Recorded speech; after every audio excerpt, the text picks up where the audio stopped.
Hello, everyone. We are here at Camp Tonto Zona for Arizona State football. My name is Justin Lestertoso. Alongside myself is publisher Hode Rubino. And Hode, this is a tradition that has gone long past my years. Since 1959, obviously started by legendary head coach Frank Kush. 2020 to 2022, there was no Camp T at all, but Kenny brought it back last year. Now we're here again. And today, first day of practice, pretty back and forth. Kenny said that there would be a lot of competitiveness, and there surely was that competitiveness today.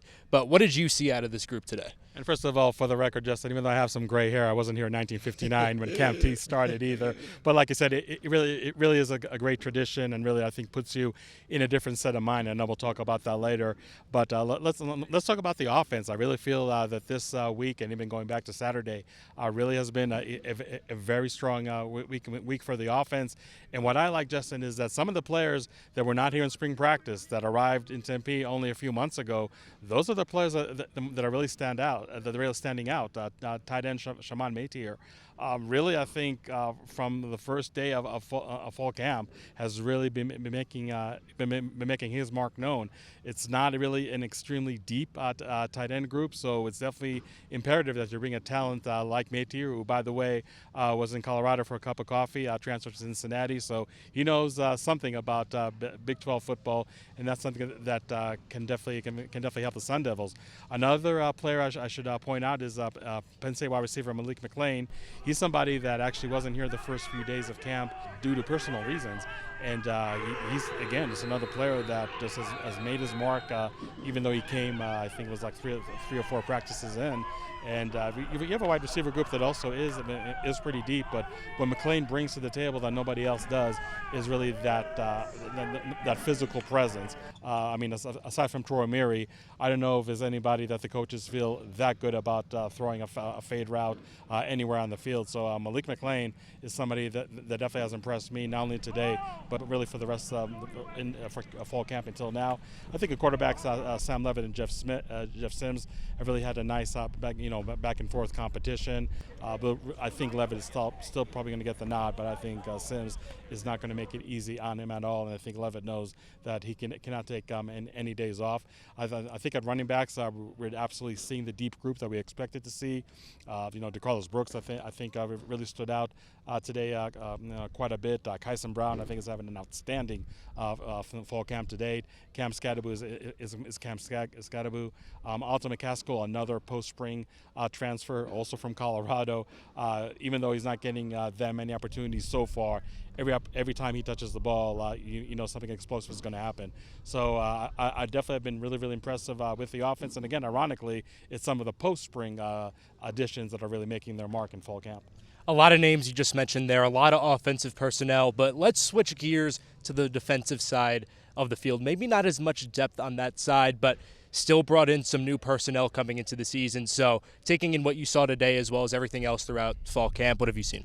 Yeah, I think on defense, after a couple of days that the work kind of rough, this defense came and came out big. If you're talking about run defense by C.J. Fite and Jacob Kangaika, you talk about a linebacker group headed by Keyshawn Elliott, really playing very stout, very steady today. But the ball hawks in the secondary, those are the ones that really caught my eye today.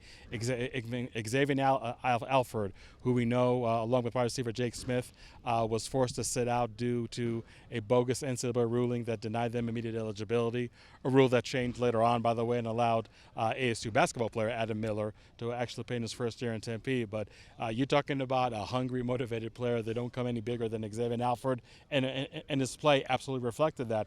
And we saw him play very well also in fall camp last year. And even though when he knew he wasn't eligible, we still saw a very, very high level of performance. And now when he knows that he's going to play this year, I think he really kicked it up a few notches. His safety teammate Shamari Simmons had an interception today. I think that even though the defense has up and down days, I think Shamari Simmons is definitely one of those rocks that you can definitely count on. Montana Warren, somebody who had the unfortunate collarbone injury that really forced him to redshirt last year as a freshman. Just an outstanding depth piece for the safety group. Not only we see some ball hawking skills from him, but we saw some big run defense from him, and he's really a free safety that football center fielder, if you will, that can move very quick from sideline to sideline. But he showed a lot of brawn today in stuffing the run in the goal line. Drill down in the end zone to our right. So if you're ASU defense, you know that you have a lot of good pieces, in your arsenal, and whether you have transfers like Keyshawn Elliott or quote-unquote newcomers like Xavier Alford, because he didn't play last year, I think you have to be very pleased with what you're seeing from that side of the ball for the Sun Devils. And as we mentioned before, this isn't something that's just a spur-of-the-moment thing. This is obviously a rich tradition that's been carried on for years and years. And the beauty of it is not all the work comes on the field itself. A lot of team bonding. Kenny Dillingham talked about piss and vinegar, that competitiveness, how that helps out this team moving into the season. But truthfully, that team bonding, especially in an environment like this, you'd be lucky to get even any cellular service out here.